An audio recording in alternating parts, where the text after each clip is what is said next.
everyone, Crystal here from Speaking of Wildlife, joining you for Storytime with the Critters. Now before we get started, I wanted to tell you a little bit about our Wildlife Center, because Speaking of Wildlife is a wildlife education center that provides permanent sanctuary to non-releasable Ontario wildlife. All of the animals that live here at our Wildlife Center are with us because they have a story or a reason they couldn't be released to the wild. Some were injured, some were orphaned or abandoned, others were illegally kept as pets, and some were born in captivity. Now, in all cases, these animals would not be able to survive in the wild and have to stay with us for the rest of their lives. Today I am joined by Fenn, the red fox, and you're likely thinking, this fox isn't red, and you'd be right. However, she is a red fox, and I can tell by that big bushy tail with a white tip on the end. Fenn is playing with a bit of an enrichment toy today, so don't mind her while she makes a little noise next to me.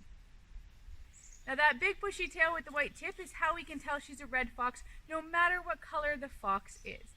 They do actually have 3 different color phases, or 3 different hair colors. Red, or the burnt orange that we're used to seeing, is the most common. They can also come in a silver color phase like Fenn, or a cross between the two, a mix of all colors. Now no matter what color they are, they'll always have that big bushy tail with a white tip at the end. Now Fenn, like all of our animals, has a story as to why she's with us. She was actually born at a fur farm, ordered by a zoo, and unfortunately the zoo changed their mind. That left her without a home. She couldn't live at the zoo, and she wasn't going to be returned to the fur farm. And so Fenn was donated to us when she was just a baby, and raised as an animal ambassador so she could teach others about her species, and about those 3 hair colors, of course. Fenn would have lived about 5 to 7 years in the wild, much less than that at a fur farm, but luckily, because she's with us, she'll live up to 14 years. In fact, Fenn is 11 and a half years old already, so one of our senior animals here at the center. Now, without further ado, I do think we should read our story today. So today we are reading Winter Dance by Marion Dane Bauer, illustrated by Richard Jones. A single snowflake floats through the air, spins, leaps, settles on the nose of a fine red fox. Winter is coming, says the fox. What should I do? I can tell you what to do, says a caterpillar. Wait, wait, wait, to turn into a shiny chrysalis. Then you can wake to a butterfly spring. And the caterpillar crawls away to do just that. That won't do for me, says the fox. I don't like waiting. I can tell you what to do, a turtle calls. Tip your tail to the sky and swim down, down, down to bury yourself in the slick, cool mud. And the turtle does just that.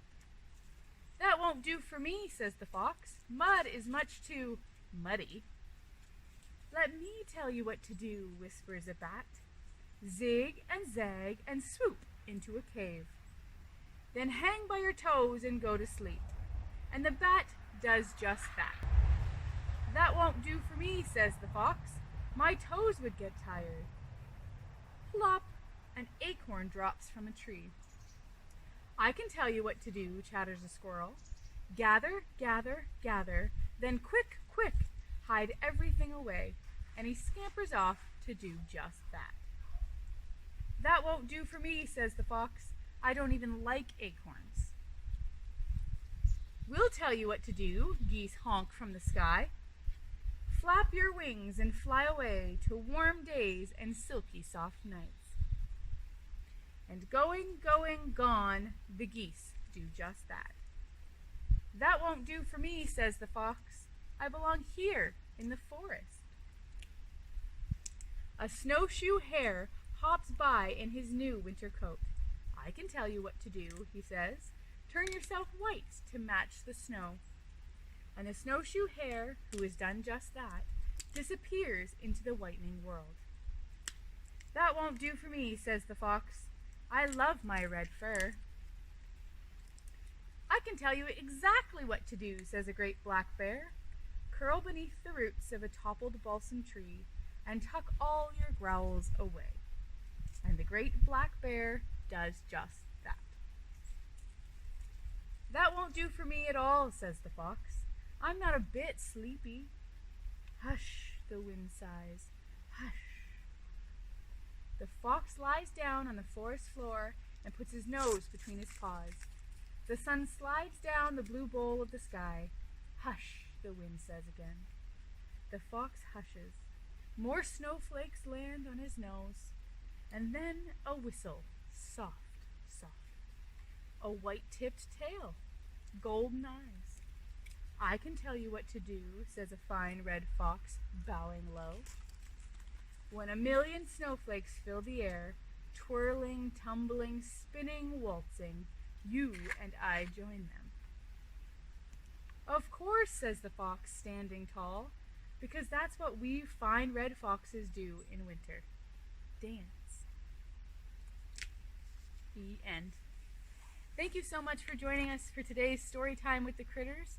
It was a pleasure to have you, and I'm glad you got to meet Fenn, our red fox. Thanks so much. Bye.